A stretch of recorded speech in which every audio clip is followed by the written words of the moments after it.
기독교의 영성은 하나님과의 살아있는 관계를 배우고 누리는 삶이다. 여기서 중요한 것은 관계입니다. 관계. 그래서 제가 목회자 컨퍼런스를 갔다 오고 난 이후에 영성이 무엇인가 하고 영성에 대해서 곰곰이 생각해 보았습니다. 영성이 무엇인가? 그래서 영성은 하나님과의 살아있는 관계를 배우고 누리는 삶이다. 그런데 하나님과의 관계 그리고 사람과의 관계 이것을 배우고 누리는 삶이다. 여기서는 하나님과의 관계를 배우고 누리는 삶인데 하나님과의 관계를 배우면 사람과의 관계도 따라서 배워져야 된다는 것이죠. 어떤 분들은 하나님과의 관계는 잘 하고 있는 것 같은데 사람과의 관계는 전혀 신경 쓰지 않는 그런 분들도 있어요. 지난주에 우리 반상영 목자 설교를 참 잘해서 그리고 또 예배 분위기가 너무 좋아서 그랬는지 우리 제니가 많이 울었습니다. 그래서 제가 문자를 보냈습니다. 위로의 문자를. 힘들면 우리들에게 기도 제목을 보내주세요. 우리가 같이 기도할게요. 혼자 있는 게 아니에요. 우리가 기도할게요. 그랬더니 문자가 오기를 뭐라고 왔냐면 자기가 호주에 온 이후에 알파벳도 모르고 호주에 왔는데 거기에 대한 트러블 아프터 트러블 이렇게 얘기를 하더라고요. 계속 트러블 아프터 트러블. 부모님과의 트러블, 남편과의 트러블, 학교 다닐 때는 또 왕따 당했고 뭐 이런 걸 쭉 긴 문장을 보냈어요. 그럼에도 불구하고 자기는 하나님 은혜로 하나님을 믿고 그렇게 살아간다. 그래서 제니가 이렇게 우울증이 있었고 그렇구나 하고 이해가 되었습니다. 그럼에도 불구하고 하나님을 붙들고 살아가는 것. 그것도 일종의 저는 영성이라고 말하고 싶습니다. 제가 어느 모임에 갔더니 거기는 조금 약간 이 공식적인 모임이라서 신청을 하고 그리고 약간의 회비를 내고 그리고 가는 모임이 있었습니다. 얼마 전에.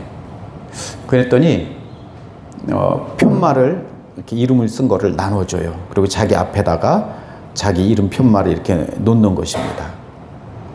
그랬는데 보통 이제 거기에다가 토마스 또는 뭐 찰스 하고 이름만 있는데 제 이름에는 존 R 이렇게 돼 있는 거예요.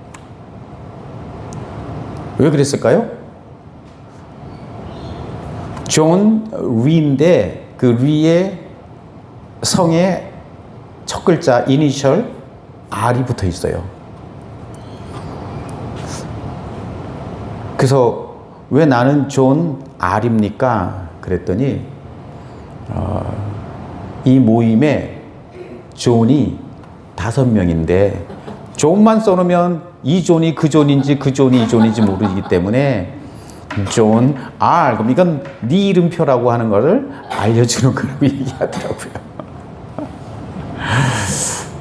그래서 여러분도 아시면 됩니다. 만약에 여러분 이름이 소피 그런데 거기에 뭐 J가 붙어 있으면 아 소피가 나 말고 또 있구나. 그래서 곰곰이 생각해 봤습니다. 왜 존이란 이름이 이렇게 많을까? 존이라고 하는 이름은 도대체 어디서 왔을까? 존은 당연히 성경에 나오죠. 존 더 베프티스트. 우리 세례 요한도 있고 그리고 디스사이플 존 예수님의 제자 존도 있습니다. 근데 그 존이라고 하는 이름은 또 어디서 나왔을까? 그 존을 이름이 조나단에서 나왔습니다. 조나단. 조나단은 요나단, 우리가 부르죠. 요나단. 그 존이 두 개로 나누어서 한 사람은 존 또는 네산, 나단 이렇게 부르기도 하고, 그 조나단, 그 존과 나단의 합성어입니다. 우리 지우리네가 왔네요.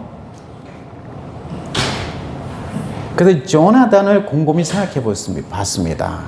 나단이라는 이름도 많고 존이라고 하는 이름 많은데, 이 조나단은 가만히 생각해 보니까 요나단이 누군가? 조나단, 바로 요나단은 사울 왕의 아들이었습니다.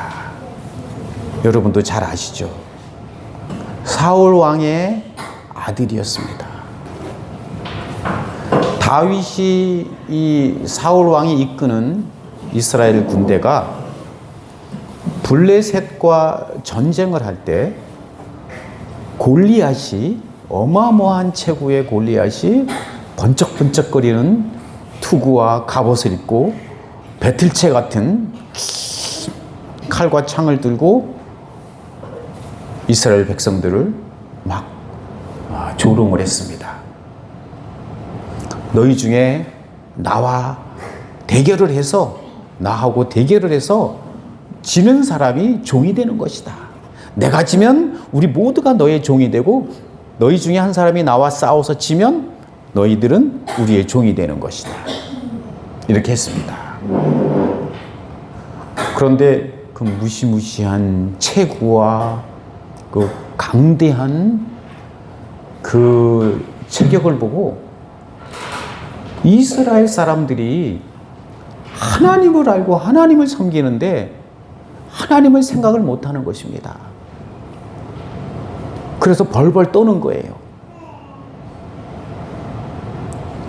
이것이 지도자가 하나님을 두려워하고 하나님을 믿으면 믿는 대로 되는 것인데, 믿음이 없으니까 사람을 두려워하는 거예요. 하나님이 나를 도울 것이다. 하나님이 내 편이다. 나는 약하고, 나는 부족하고, 나는 불가능하고, 나는 어쩔 수 없는 인간이지만 하나님이 내 편에 있으면 우리는 이길 수 있다. 이런 지도자하고 전쟁에 나가는 것과 전혀 하나님을 믿지 않는 그런 지도자와 전쟁에 나가면 신하들도 똑같이 두려워합니다. 그때 여러분이 아시다시피 다윗이 아버지의 심부름으로 형들의 도시락을 싸가지고 전쟁터에 왔다가 그 모습을 보게 됩니다. 그때 다윗이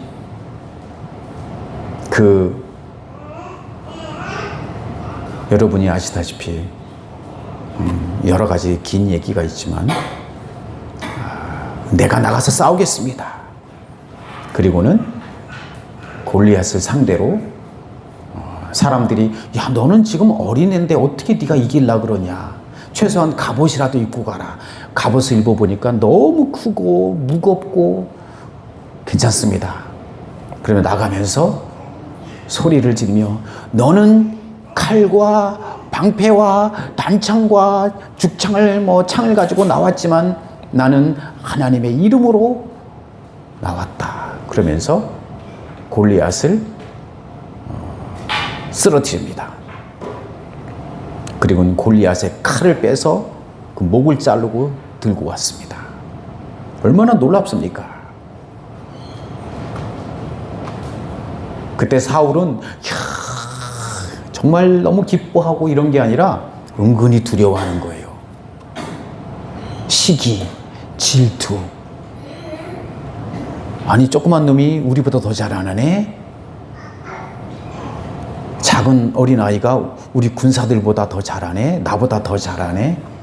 이런 마음이 있었을 거예요. 그런데 그 아들 조나단은 그 다윗을 보고 너무 그 공로를 인정해 줍니다. 정말 잘했다. 네가 정말 이스라엘 사람이다. 정말 그 다윗의 행동 하나하나에 너무 감동을 받고 감사하고 감탄합니다. 여러분, 우리가 세상을 살아가면서 삼감을 가지고 살아가야 됩니다. 따라서 삼감. 뭐죠? 감사. 하고 따라서 감사. 감동. 감탄. 이게 있어야 되는 거예요. 어떤 일이 있으면 감사하고, 그리고 거기에 감동을 받고, 누가 뭘 잘하면 감동을 받고, 그리고 감탄하고, 야, 잘하는구나, 하나님 감사합니다, 감탄을 하고, 감사, 감동, 감탄을 하는 겁니다. 이 조나단에게 그것이 있었습니다. 감탄했습니다. 감동했습니다. 그가 다윗을 보고 시기하고 질투하고 인기가 얘가 더 많아질까봐 두려워하고 이런 것이 아니라 감사했습니다. 그리고 나중에 이 조나단은 다윗이 사무엘 선지자로부터 다음 왕이 될 것이라고 하는 기름 부음을 받았다는 것을 정보를 알게 됐겠죠. 그래서 다윗에게 얘기합니다. 네가 다음 왕이 될 것이야. 우리 아버지 다음으로.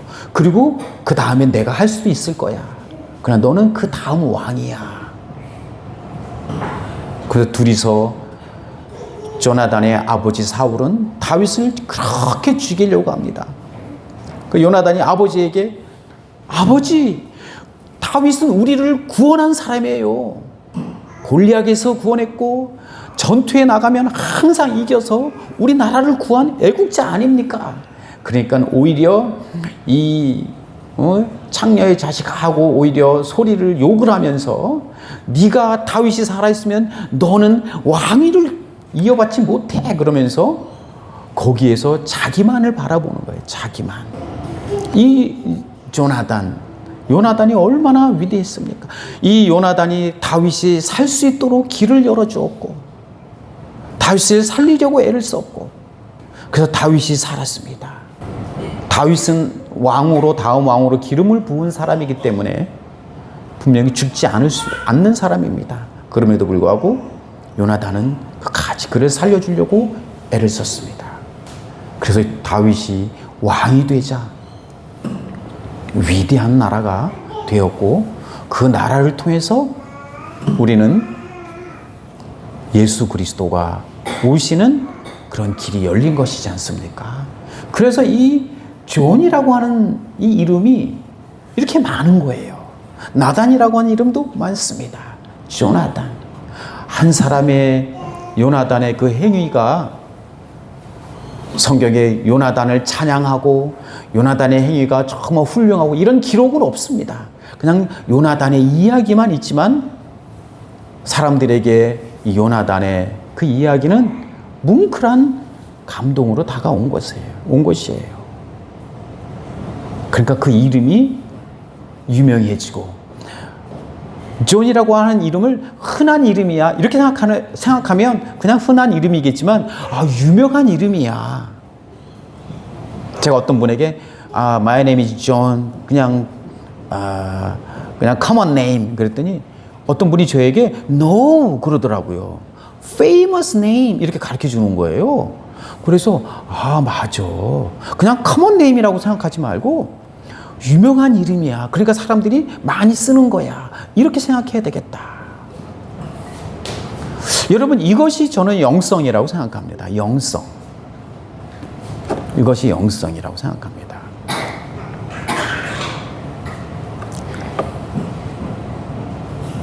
그래서 이 요나단의 제 이름에 관련돼서 곰곰이 생각해 보면서 영성은 이런 것이다. 영성은 이 요나단이 사람인데 처음부터 그 사람은 태어나기를 시기가 없고 질투가 없고 욕심이 없는 그런 사람으로 태어났을까요? 아니에요. 모든 사람은 똑같습니다. 마음속에 어두운 면이 있고 밝은 면을 가지고 태어납니다.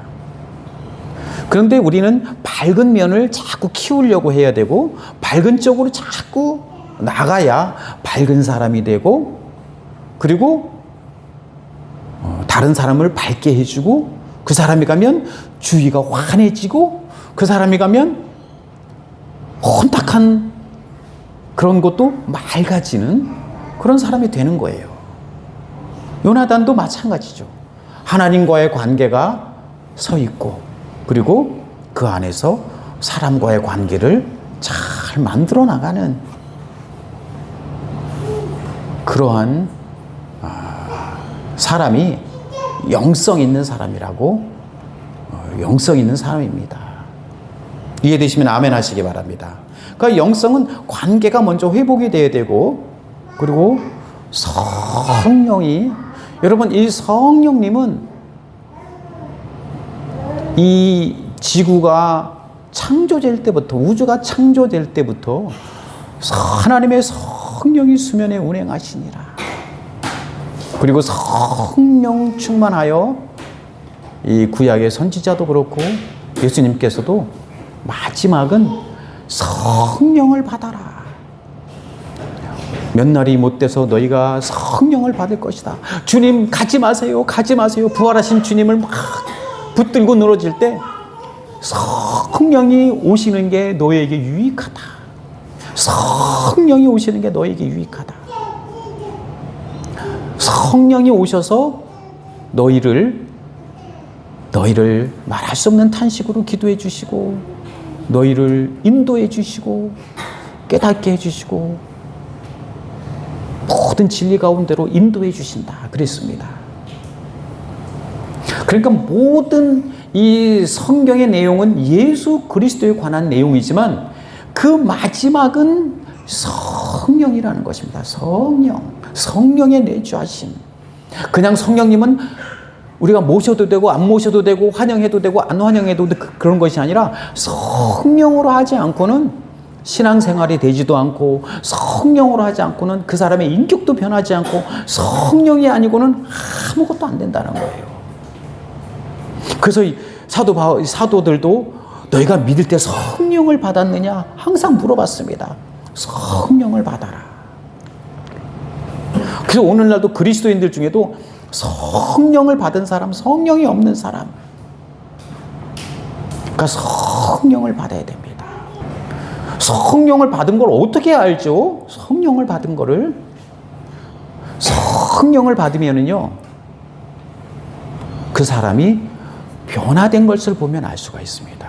성령을 안 받으면 교회 아무리 나오고 집사 장로해도요 그 사람의 삶 속에서 이 성령의 이 열매, 제가 칼럼에도 봤지만 성령의 열매, 희락과 화평과 기쁨과 뭐 온갖 성령의 열매가 있습니다. 거기에 뭐 명예, 뭐 능력, 사회적인 지위 그런 거 전혀 없어요.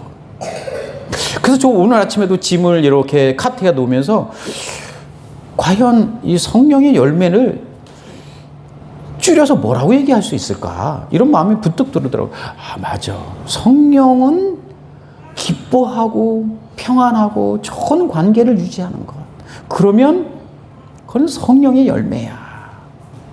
성령의 9가지 열매 다 기억 못해도 여러분 한번 따라해보세요. 기뻐하고 좋은 관계를 유지하면 그것이 성령의 열매예요. 그래서 성령을 받아야 된다. 그 사람이 변화가 됐는지, 그리고 늘 하나님을 알고 싶어하고 성경을 읽고 싶어하고, 그럼 그 사람은 성령을 받은 거예요. 랄랄랄랄라 막 그냥 방언 기도 안 해도 성령을 받은 것입니다. 여러분, 이 성령을 받은 것을 그냥 방언만 하면 성령 받은 거야. 그러니까 사람들이 그냥 어떻게든 순복음교회 가가지고 오순절교회 가서 방언 좀 받게 해주세요. 방언 받게 해주세요. 좀 따라해. 랄랄랄랄랄라 따라해. 어떤 사람이 롤롤롤롤, 그러니까 롤롤롤로가 아니야. 랄랄랄라 해. 따라하라는 것입니다.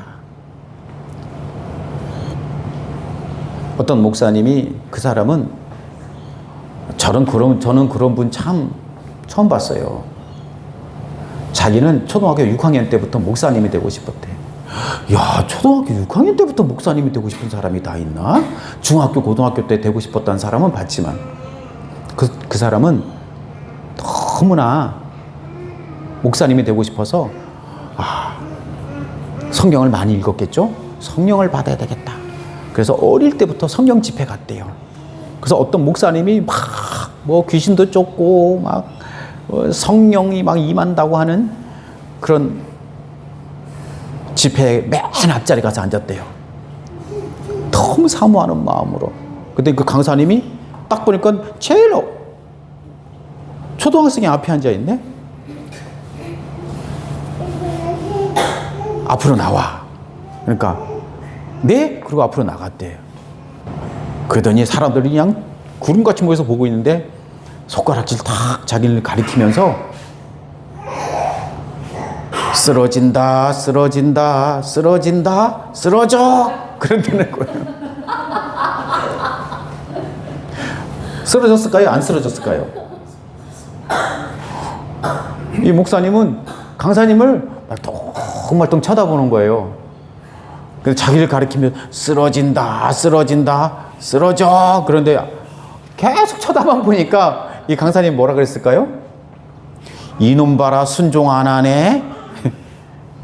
자기가 너무 그때 쓰러지지도 않았고 아무 느낌도 없었고 너무 실망했대요. 그래서 여러 가지 얘기를 하는데 이 성령에 대해서 쓰러지고 랄랄라 하고 자빠지고 막, 저도 지난주에 베니힌 목사님 영상을 다시 봤어요. 그랬더니 앞에 있는 사람한테 이렇게 하니까 사람들이 이렇게 쓰러지는데 막 뒤틈뒤틈하면 쓰러져요. 뒤에서 다칠까봐 막 붙들고. 사람들은 그것을 성령 받았다라고 얘기한다는 것입니다. 여러분, 주여 주여 우리가 주의 이름으로 귀신 쫓고 주의 이름으로 능력을 행하지 않았습니까? 내가 너희를 도무지 모른다. 이 말씀의 의미를 조금은 알 수 있겠다, 알겠다. 여러분, 귀신 쫓고 능력 나가고 막 이것이 성령 받은 게 아니라 그 사람의 성품이 변화되었는가, 하나님과 올바른 관계를 가지고 있는가, 사람과 귀한 관계를 맺고 있는가, 이것이 성령 받은 증거라는 것입니다. 할렐루야. 그래서 우리 기독교 영성은 진리를, 또 하나님을 알아야 됩니다. 하나님과 친밀해야 됩니다.